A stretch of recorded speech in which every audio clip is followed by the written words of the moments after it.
We're back to discuss the methodology. In this explainer, we're going to focus on the data collection procedures.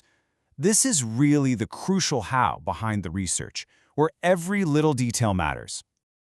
So the whole data collection process really revolved around one central activity, a sentence reading task.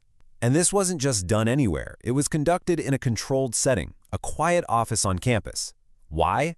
Well, it was all about making sure that every single participant had the exact same experience. That's absolutely key for getting reliable data. Okay, so what did this task actually look like for the participants?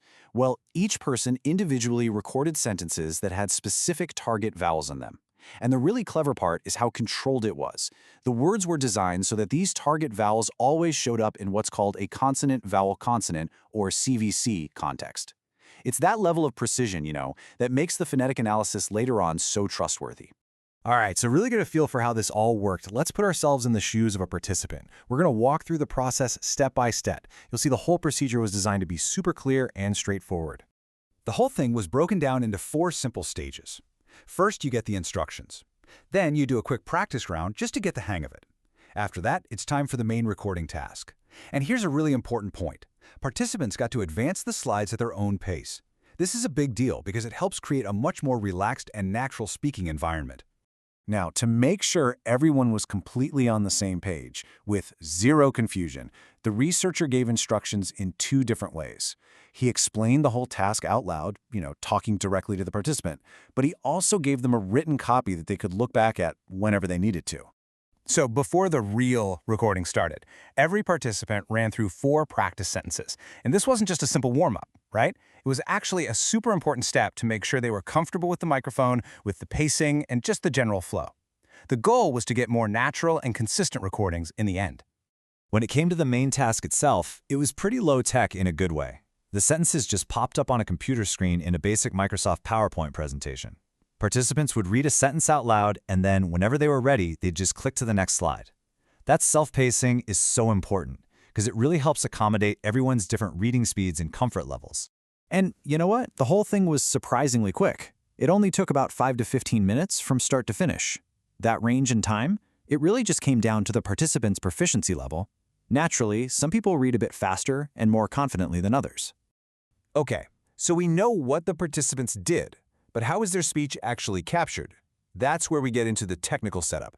And let me tell you, the precision of the equipment here was every bit as critical as the design of the task itself. For the recording, he used a Blue Yeti USB condenser microphone, a really solid piece of equipment. It was always placed about 4 to 6 inches away from the participant, which is kind of the sweet spot for getting optimal sound clarity. And the microphone was set to what's called cardioid mode. Basically, that just means it's designed to pick up sound from directly in front of it. This is perfect for isolating the speaker's voice and cutting down on any distracting background noise. The audio itself was recorded straight into Audacity, which, if you don't know, is a very well-respected multi-track audio editor. And to make sure the audio quality was crystal clear the whole time, the investigator was actually monitoring the recording in real time, listening in with a pair of Sony MDR7506 stereo headphones. But, the audio recordings are really only one piece of the puzzle. To make any sense of that speech data, the researcher needed to know more about each participant. He needed context. And that's exactly what the next step was all about. So right after the reading task, each participant filled out a language background questionnaire. And this wasn't just some survey he whipped up. No, it was an adapted version of a really well-established tool, the Language Experience and Proficiency Questionnaire, which was developed by Marianne and her colleagues back in 2007. And this questionnaire, wow, it collected a ton of useful information. We're talking about basic stuff like age and where they were born, sure, but it also dug deep into their linguistic history, like what languages they spoke, which one was dominant, when they learned them, how much time they'd spent in French-speaking countries, their education level, and even the specifics of their previous French classes.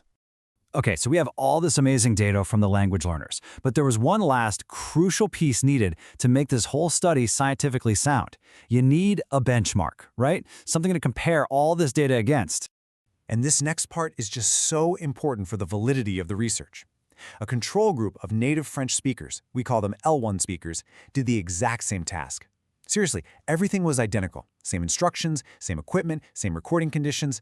This is how you make sure that any comparisons you make later on are truly apples to apples.